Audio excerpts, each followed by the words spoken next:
Hello, આપણે બનાવીશું સરગવાના સિંગની કઢી. ચણાનો લોટ, લીલા મરચાં લસણની પેસ્ટ, બાફેલી સિંગ, આ રૂટીન મસાલા, 1 કપ છાશ અને 1 કપ સરગવાના સિંગ બાફીથી એ પાણી હતું એ લીધું છે. તાંસડામાં રહી જીરું હિંગ નાખી અને પેસ્ટ નાખી દેવી, શેકાવા દેવી અને પછી એમાં આપણે ચણાનો લોટ નાખી દેવો.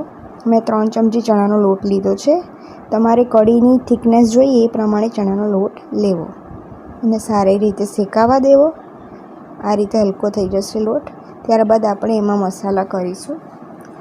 હળદર નાખીશું 1 ચમચી લાલ મરચું અને ધાણા જીરું અને મીઠું. લાલ મરચું તમારે તીખાશ હોય એ પ્રમાણે લેવી, કારણ કે આપણે આમાં લીલા મરચાં પણ એડ કર્યા છે એટલે.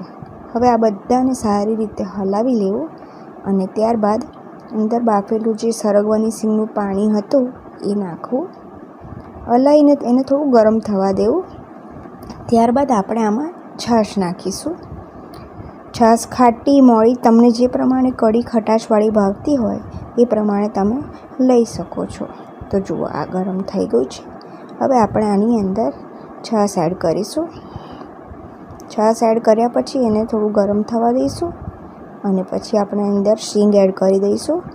સિંગ એડ કર્યા બાદ એને ઉકળવા દઈશું થોડીક વાર, એટલે કઢી સિંગની અંદર જતી રહે તો સિંગ સારી લાગે છે. અને પછી આપણે એને કોથમીરથી ગાર્નિશ કરી દઈશું અને ત્યારબાદ આપણે રોટીની તૈયારી કરીશું. આ કોથમીર નાખી છે. મારી જોડે લીલી કોથમીર નહોતી એટલે મેં આમાં સૂકી કોથમીર નાખી છે. હવે આપણે આને એક બાજુ મૂકી દઈશું અને રોટીની તૈયારી કરીશું. આજે આપણે ચોખાના લોટની રોટલી બનાવીશું. આ 2 વાડકી જેટલું પાણી છે એ મેં તાંસડામાં ગરમ કરવા મૂક્યું છે. 1 ગ્લાસ જેટલું પાણી થયું છે, 2 વાડકી પાણી એટલે. અને 1 વાડકી મેં લોટ લીધો છે, ચોખાનો. મીઠું નાખ્યું એમાં અને હવે એની અંદર આપણે ચોખાનો લોટ નાખી દઈશું પાણી ગરમ થઈ ગયા બાદ.